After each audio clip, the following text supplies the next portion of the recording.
The quiet town of Willow Creek had always prided itself on being a safe and peaceful place. Nestled in the heart of the South, it was the kind of town where everyone knew each other's name, and gossip traveled faster than the wind. But despite its outward charm, there were still those who clung to old prejudices, refusing to accept change, especially when it came to who held positions of power. That's why when the town's mayor announced that the new police chief was a black man, it sent shockwaves through certain circles.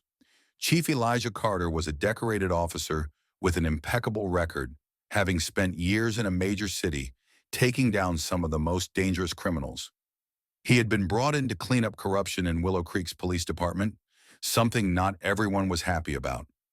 Among those who despised the idea of a black man in charge was a group of rogue ex-officers who had been forced out of the department due to misconduct. They had operated under the radar for years, shaking down business owners, intimidating residents, and even running illegal side hustles. They thrived in the shadows, and the last thing they wanted was an honest man coming in to disrupt their grip on the town. One night, as Chief Carter sat in his office going over reports, a call came through his private line. "Chief, you might want to know, there's a group of men posing as officers. They've been pulling people over, making fake arrests. I just saw them near the old gas station," the voice on the other end whispered. Elijah's jaw tightened.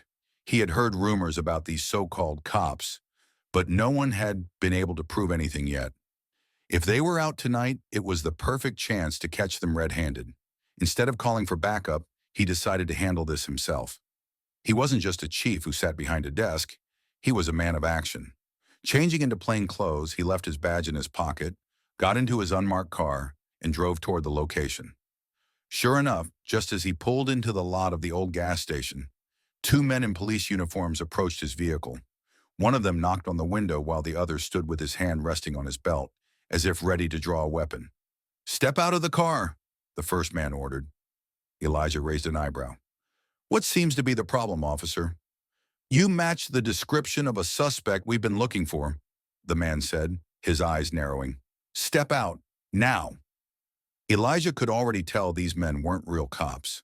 Their uniforms were slightly off, their badges didn't have the official state emblem, and most importantly, their arrogance reeked of a power trip.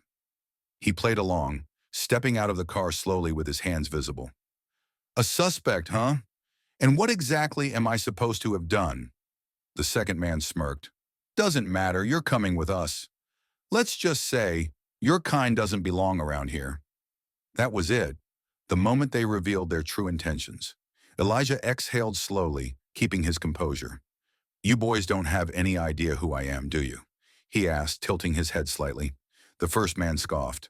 "All we know is that you're about to take a ride downtown where you won't be causing trouble anymore." Elijah chuckled. "Downtown? Now that's funny, because last I checked, I run downtown." The men exchanged confused glances. Elijah reached into his pocket slowly, making sure they saw he wasn't reaching for a weapon. When he pulled out his badge and flipped it open, the blood drained from their faces. "Chief Elijah Carter, Willow Creek Police Department," he said, his voice suddenly ice cold. "And congratulations, gentlemen. You just tried to arrest the new police chief." The silence that followed was deafening. The fake cops stumbled over their words, their bravado crumbling. "This is a misunderstanding," one of them stammered. "We were just doing our job." "Your job?" Elijah interrupted. "You mean impersonating officers, harassing innocent people, and trying to arrest a black man just because you thought you could?" The second man, now visibly sweating, shook his head. "Chief, we didn't know.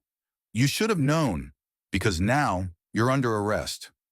At that moment, the sound of approaching sirens filled the air. Elijah had pressed a silent alarm in his car before stepping out, ensuring that his real officers would arrive soon. Within seconds, squad cars pulled up, their flashing lights illuminating the night. Real officers poured out, weapons drawn, surrounding the fake cops. "Take these men in," Elijah ordered. "Charges include impersonating law enforcement, unlawful detainment, harassment, and attempted kidnapping." The two impostors were cuffed and shoved into the back of the patrol cars.